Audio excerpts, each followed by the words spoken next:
आंध्र प्रदेश के वजीर आला की हैसियत से हलफ ले लिया है। मोहन चरण मांझी आज शाम उड़ीसा के वजीर आला की हैसियत से हलफ लेंगे।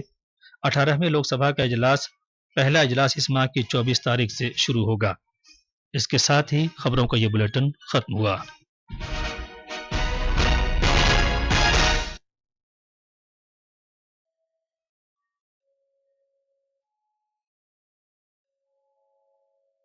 Good afternoon. This is Akashvani and I am Valsa Williams with the midday news.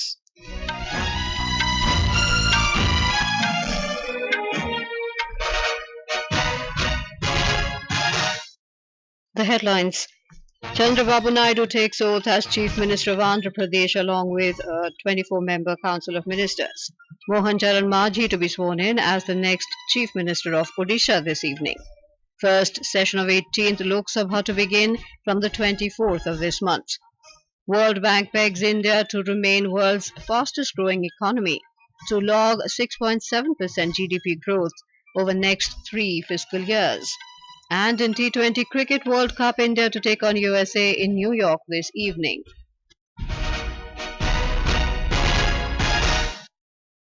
Telugu Desam Party Chief Nara Chandrababu Naidu was sworn in as the Chief Minister of Andhra Pradesh at Kesarapalli in Krishna district today. Prime Minister Narendra Modi, Union Home Minister Amit Shah and leaders of the NDA attended the swearing-in ceremony.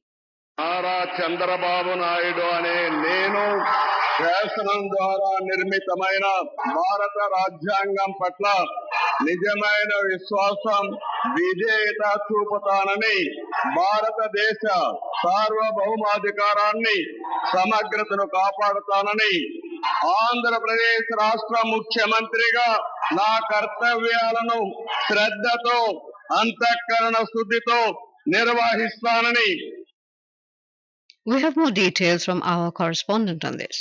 Telugu Desam Party Chief Nara Chandrababu Naidu was sworn in as Chief Minister of Andhra Pradesh by Governor S. Abdul Nazir at 11:27 am today at the Kesarapalli IT Park in Krishna district. Along with him, 24 newly elected members, including 3 from the Janasena Party and 1 from Bharatiya Janata Party, were sworn in the Council of Ministers. Among the notable names who were administered oath of office are Janasena Party Chief K. Pawan Kalyan, TDP General Secretary Nara Lokesh, and Senior BJP leader Satyakumar Yadav. Prime Minister Narendra Modi attended the event as the chief guest. Other dignitaries who attended the event include Union Home Minister Amit Shah, Union Health Minister and BJP Party President JP Nadda, Union Minister for Road Transport and Senior BJP leader Nitin Gadkari, Union Minister for Coal and Mines Kishan Reddy, Union Ministers and NDA allies Chirag Paswan, Ramnath Athwale, Anupriya Patel, Maharashtra Chief Minister Eknath Shinde also attended the event. Prime Minister Narendra Modi congratulated Mr. Naidu on taking office as Chief Minister. Sri Sai for Akashvani News, Vijayawada. In Odisha, the swearing-in ceremony of the newly elected Chief Minister Mohan Charan Majhi will take place at 4:55 this evening at the Janata Maidan in Bhubaneswar. Mr. Majhi will take oath along with 2 Deputy Chief Ministers, Kanakvardhan Singh Deo, Prabhati Parida and a number of ministers. This is the first time the BJP is going to form a government in the state on its own, ending the long 24-year rule of Naveen Patnaik-led Biju Janata Dal. The 52-year-old Majhi was unanimously elected leader of the BJP legislature party last evening in the presence of central BJP observers, Union Ministers Rajnath Singh and Bhupendra Yadav. More from our Odisha correspondent.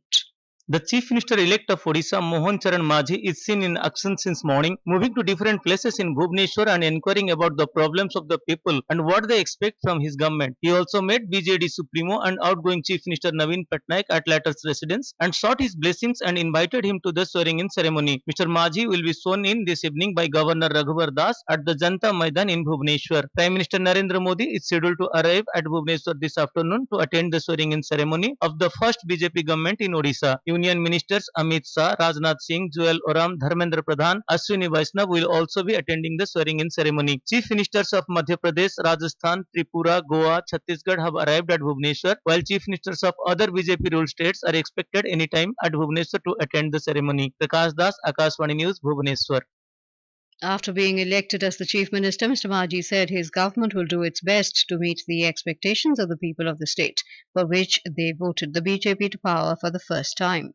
Tribal क्षेत्र से आया हूँ, tribal लोगों का तो काम जरूर करूंगा। उनके साथ साथ जो दारिद्र्य सीमा रेखा के नीचे बीपीएल फैमिली जो लोग हैं और उनका इलाका में सारी काम पड़े हुए हैं। पार्टी का विचारधारा को लेते हुए और संकल्प पत्र में जो भी गरीब लोगों के लिए काम दिए हैं, जैसे सुभद्रा योजना और जैसे किसानों के लिए जो एमएसपी बढ़ाने के लिए, उनके साथ साथ ओल्ड एज पेंशन हो, आदिवासी का विकास हो, कि उड़ीसा में कैसे 5 सालों में आगामी 50 साल के लिए काम अच्छा ढंग से होगा। The first session of the 18th Lok Sabha will be convened from the 24th of this month. During the session, oath and affirmation of newly elected members and election of Lok Sabha Speaker will take place. President Draupadi Murmu's address to the joint sitting of the Lok Sabha and the Rajya Sabha and discussion on her address will also be held in this session. The session of the Rajya Sabha will commence on the 27th of this month. The Parliament session will conclude on the 3rd of next month. This was informed by Parliamentary Affairs Minister Kiren Rijiju in a social media post. Mr. Rijiju said people of the country have decided and now it is MP's duty to serve the nation. He said Parliament is the perfect platform to discuss, debate and deliver to fulfill the aspirations of 140 crore Indians. हम सब political party मिलकर के दुनिया का सबसे बड़ा लोकतंत्र भारत का संसद इसको अच्छा से चलाएं और हर एक पॉलिटिकल पार्टी को पूरा मौका जैसे देना चाहिए। नियम के मुताबिक राज्यसभा में हमारे अध्यक्ष होंगे, लोकसभा में स्पीकर होंगे, दोनों के गाइडेंस में और प्रधानमंत्री जी का विजन है उसके हिसाब से हम अच्छा संसद का सत्र चलाएंगे, ऐसा हम उम्मीद रखते हैं। Nirmala Sitharaman today assumed charge as the Union Minister of Finance and Corporate Affairs in New Delhi. After assuming charge, she expressed her sincere gratitude to Prime Minister Narendra Modi for giving her the opportunity to work as the Union Finance and Corporate Affairs Minister again. Road Transport and Highways Minister Nitin Gadkari also assumed office today. On the occasion, Mr. Gadkari conveyed his heartfelt gratitude to Prime Minister Narendra Modi for reassigning him this role in Modi 3.0. Meanwhile, after taking charge of the development of North-Eastern Region Ministry, Union Minister Jyotiraditya Scindia expressed gratitude to Prime Minister Narendra Modi for entrusting him with this responsibility and said North-Eastern regions have always remained the priority of PM Modi in the last 10 years. Mr. V. Somanna assumed charge of Union Minister of State for Jal Shakti. The BJP Parliamentary Board has appointed MP Ravi Shankar Prasad and Party National General Secretary Tarun Chugh as central observers for the election of the leader of the BJP Legislature Party in Arunachal Pradesh. They are likely to arrive in Itanagar this afternoon and hold meeting with BJP legislators for coming to a consensus for the name of the new Chief Minister. The swearing-in ceremony of the new Chief Minister and his Council of Ministers is likely to be held tomorrow. The BJP has secured a landslide victory in the just concluded assembly polls, bagging 46 seats in the 60-member House. This is Akashvani giving you the news. For quick news updates round the clock, follow us on our Twitter handle at AIR News Alerts. In Jammu and Kashmir, a CRPF Jawan was martyred and 6 security personnel were injured in 2 overnight encounters with terrorists in Kathua and Doda districts of Jammu division. Akashvani Jammu correspondent reports that in mountainous Doda district, 5 troopers of Rashtriya Rifles and a special police officer were injured when terrorists attacked a joint checkpost in the upper reaches of Chattargala on the Bhadarwa Pathankot road. Additional security personnel have been rushed to the area to intensify the operation against the terrorists. On the other hand, a Central Reserve Police Force CRPF Jawan was critically injured in a firing by a terrorist hold-up in Saida Sukhal village in Hiranagar sector of Kathua district late last night. The CRPF Jawan sustained bullet injuries and was shifted to a hospital where he succumbed to injuries during treatment. Meanwhile, more than 5,000 people, mostly members of the Kashmiri Pandit community, started their journey from Jammu today for the annual Kheer Bhavani Mela in Kashmir amid tight security.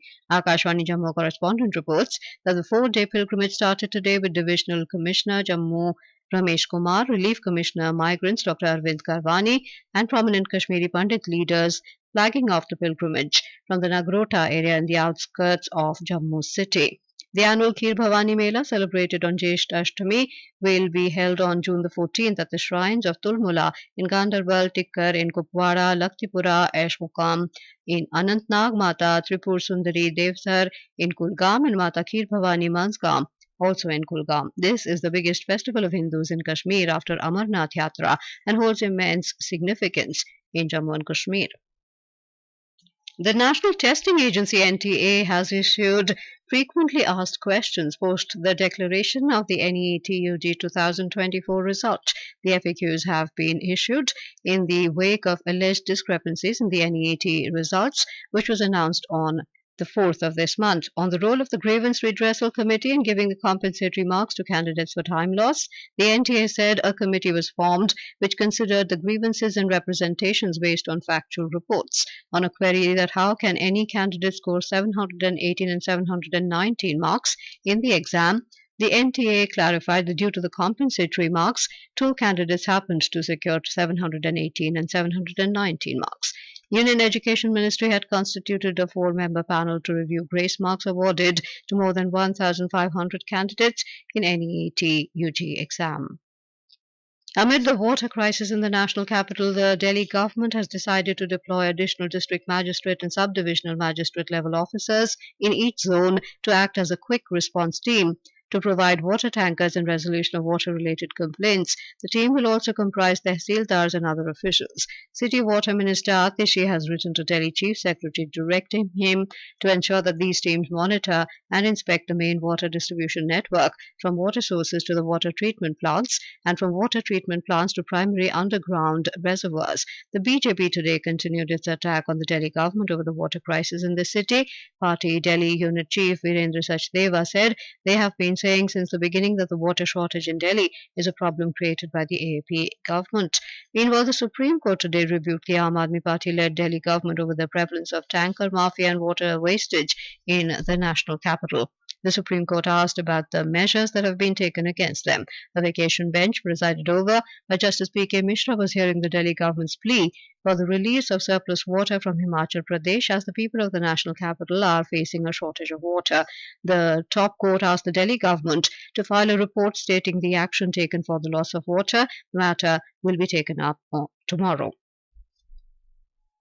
According to a recent World Bank report, India will remain the world's fastest growing economy with a steady growth rate of 6.7% over the next 3 fiscal years. This robust growth is fueled by strong domestic demand, a surge in investment, and vigorous activity in the services sector. In its Global Economic Prospects report, the World Bank retained its growth forecast for India at 6.6% for financial year 2024-25. This projection underscores India's strong economic momentum, driven by robust domestic demand, increased investment, and vigorous services sector activity. On the other hand, the International Monetary Fund had earlier raised India's growth forecast for 2024-25 to 6.8% from 6.5% on the back of strong domestic demand and a rising working age population.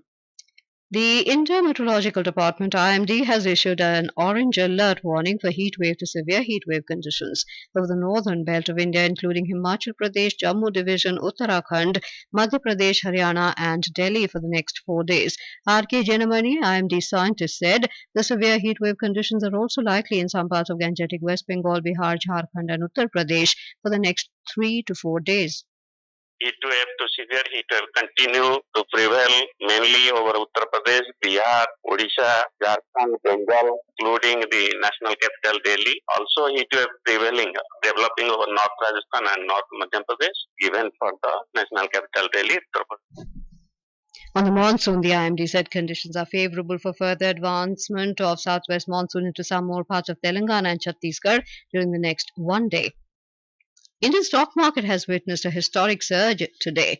In intraday trade, the NSE Nifty hit a fresh record high of 23,442 after gaining 170 points, while the 30-share BSE Sensex climbed 594 points, or 0.77% to 77,051. In ICC Men's T20 World Cup cricket, India will take on USA at the Nassau County International Cricket Stadium in New York this evening. Both the teams are entering the match undefeated in their previous 2 outings. The men in blue secured wins against Pakistan and Ireland, while the USA triumphed over Canada and Pakistan in their previous encounters. India sits comfortably atop the points table, boasting a superior net run rate, while the USA stands second. And now, before we end the bulletin, the headlines once again. Chandrababu Naidu takes oath as Chief Minister of Andhra Pradesh along with a 24-member Council of Ministers. Mohan Charan Majhi to be sworn in as the next Chief Minister of Odisha this evening. First session of 18th Lok Sabha to begin from the 24th.